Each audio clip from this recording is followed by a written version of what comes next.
আমার দৈনন্দিন দিনের গল্পের পাশাপাশি আগামী সপ্তাহ জুড়ে আমার পছন্দের খাবারের কিছু সহজ রেসিপি শেয়ার করব তোমাদের সাথে। ভালো লাগলে সাবস্ক্রাইব করে দিও।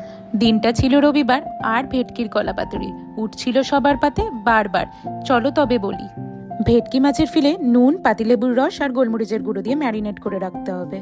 অন্যদিকে আগে থেকে ভিজিয়ে রাখা কালো সাদা সর্ষে, পোস্ত, সঙ্গে কাঁচা লঙ্কা আর নারকেল কোড়া দিয়ে একটা পেস্ট বানিয়ে নিতে হবে।